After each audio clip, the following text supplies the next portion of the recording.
when you think of all the homeless people that actually live on the streets, like, and live on the streets, like, I don't know, man. Like, maybe if people knew more about it, they would squat. Like.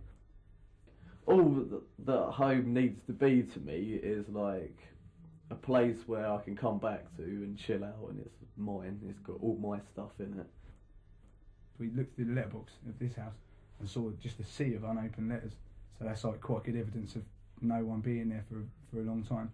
So we walked around to the back, and we came in through a small window. We broke it, but gaffer taped it up. yeah, we covered it with gaffer tape.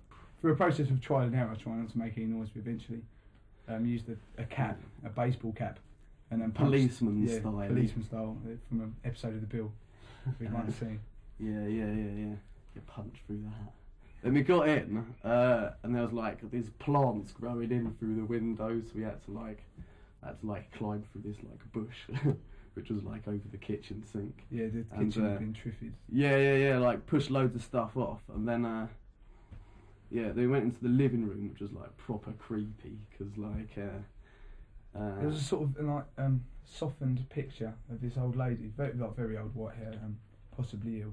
But you know, like maybe is it that you put Vaseline on a lens or something to like soften the image so it was all a bit hazy, like you had eye problems. Yeah. Then we found these two sets of slippers next to each other by the sofa. We were like, "What have we done?" Yeah. That was actually really quite harrowing, wasn't it? Yeah. But we did, we really. So we're not like just the heartless, like break-in, chuck everyone's stuff out. And we put their belongings away nicely in the cupboards and have kept them like boxed up. So like, if they ever come back. Yeah. So we can sell them off easily. Yeah. We did take slippers to cash converters, but they said like the market's just gone for slippers.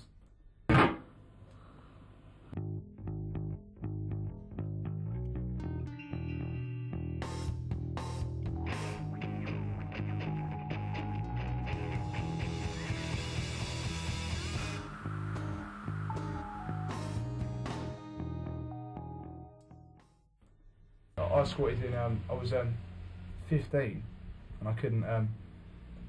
Basically, I had nowhere to go, sort of thing. And there was a house that some people I knew used to live in that they'd moved out of about a month previously. So I broke in, and I used to just stay there over night time. I kept some stuff stashed up in the attic, and sort of snuck in there. So it wasn't it wasn't like this, like fully living in a place. And also it was quite sort of scary at the time because I was well paranoid of people coming in and finding me and stuff. I suppose I was quite young, but I did that for about a month until I managed to move in with some friends. So I've squatted before, but in very different circumstances. I mean, this is like a proper home, really. Generally, I'm very close with my mum, we're quite a close family, but I respect the fact that I'm 18, I've got friends and I want to have people round and stuff, and we got into a few fights.